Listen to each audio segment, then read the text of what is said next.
Hey everyone, and welcome to day 2 of the 28-day challenge. We're doing the Engine 2 diet here, and we're on day 2 like I said. Today we're going to be having Rip's Big Bowl for breakfast. For lunch we're having leftovers from last night, that's the Black Bean Extravaganza, which we loved. And then for dinner we're having pasta and veggies. So, how do we do this Rip's Big Bowl thing? I just want to let you guys in on a secret. I have this for breakfast probably, well, for the last like 2.5 years I've eaten it just a ton. It's really simple. You go get this right here, which is Sam's Club something. I always want to call it Sam's Club, but it's not. It's Uncle Sam's. Uncle Sam's cereal. And you put a scoop of that in, and then you come in here, and this is Ezekiel cereal, and put a scoop of that in. Notice this is really challenging for those of you who, might not know how to scoop and pour. I don't know what to tell you. Get some help from somebody. This is shredded wheat here. Shredded wheat. Scoop, pour. Want me to do that again? Here, I'll show you one more time on this one. Okay, this is the oats. Ready? Scoop, pour. Got it? Yeah. I know, it's challenging. It's tough. But you know what? Your health's worth it. Okay? We got some raisins here. I take like a handful of raisins. See that? Okay. You see it? Okay. And then I don't do a ton of the flax, and the reason I don't is because I don't want to lose weight, and I know there's a bunch of people out there going, I want to get that guy. You guys. Okay, well, I get it, but I've lost, when I first went on a plant-based diet, I lost some pounds, and since then, I don't want to lose anymore. I'm sorry. Okay, so, and then right here, we have strawberries, in case you couldn't exist. Again, here I'm doing that same motion I did before. It's the scoop and the pour, okay? I'm gonna do it again. For those of you who still aren't getting it, scoop and the pour. It's challenging, I know, but we can do it. And then you have banana. I'll probably do a few slices of banana, put it in there, and then put in some unsweetened almond milk, and we're good to go. You guys got it? Are you hungry yet? I'm hungry. Let's go.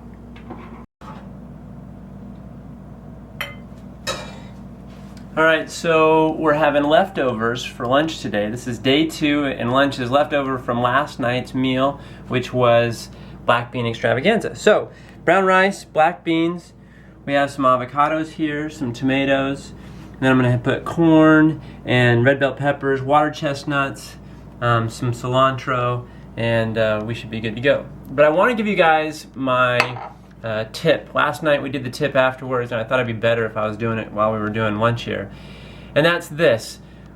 Once you tell people, well, that you're on a plant-based diet, and they say, where are you going to get your protein? And you say, hey, well, large animals, the largest animals that walk the earth, they get tons of protein. Or you say, we don't really need as much protein as we're getting, and what is our body going to do with the excess? It's hard on our body if we have too much protein because it can't store it. You can answer that, but then they say, but plant-based protein isn't as high in quality as a certain meat-based protein, right? Well, that's a myth, and here's why. For a long time, researchers and scientists and those that were studying how nutrition affects the body thought that whatever you ate that would quickly rebuild the protein in your body, would quickly rebuild the muscle tissue in your body, was the highest quality. Fast was high quality. And what we're discovering, or what we have been discovering over the last 30 or 40 years, in fact, if you read the China study, and you read Dr. Campbell's book on his study and all that went on into that, you'll find out that the fast approach to reproducing protein isn't necessarily the best. In fact, it's causing disease and lots of problems in the human body. Plant-based protein, on the other hand, may be slower, but it's healthy. And we know that in tons of other things in our world, we would say, oh, fast and cheap or slow and high quality, right? We kind of understand that, and yet we've always kind of assumed that if it rebuilds our tissue quickly, then it's the best. Well, no, it's the fast and cheap way. So that's what I want you guys to remember. I want you to remember that plant-based protein is slow and steady wins the race. And you guys, if you want to know more about this, you can read the China Study book, which I highly recommend. It's the book that convinced me and my family that a plant-based diet was the way to go. So check that out, and I'm going to get back to eating my leftovers for lunch, which we had to make some more beans because we ran out. We had too much last night, but it was really good. So that's what we did. Little red bell pepper. I don't know. What else should I do? A little bit more, you think? Yeah, we'll do a little bit more. Okay. And then water chestnuts. You guys ever had this? I have an orange chicken. It's good. When I used to have chicken. And now it's orange tofu. But so that. A little cilantro. See how it makes it look pretty like that? You like that? Can you say food looks pretty? I think you can. Alright, now we need avocado. Alright. We'll see you guys at dinner tonight. For dinner tonight, we're going to have veggies and pasta. Yummy! So we're going to add our whole grain pasta to this boiling water. And we're going to let it cook for 6 minutes. And then we're going to add some broccoli and let it cook for 2 more minutes. And when that's doing its thing, we're going to do our garlic, mushrooms, and onion, let it saute thing.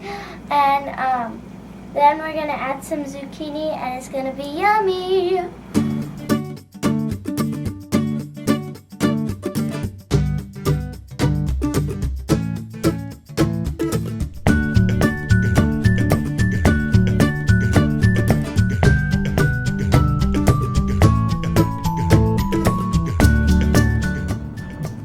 Okay, so day 2 dinner is pasta and veggies. As you can see, we have whole grain pasta here. We have broccoli, zucchini, tomatoes, onions, mushrooms, and we sauteed the mushrooms and onions and zucchini all in a vegetable broth, and hopefully it all comes out great. Oh, I also put some red pepper flakes on this.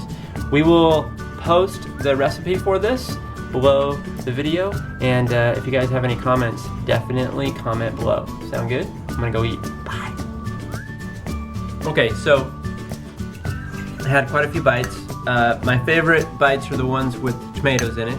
I think the tomato definitely makes this dish. Otherwise it seems kind of bland, and so need something to, I don't know, spice it up. My favorite bites are the ones without the vegetables. So we have the non-vegetable fan over here, likes just the pasta. So there you have it.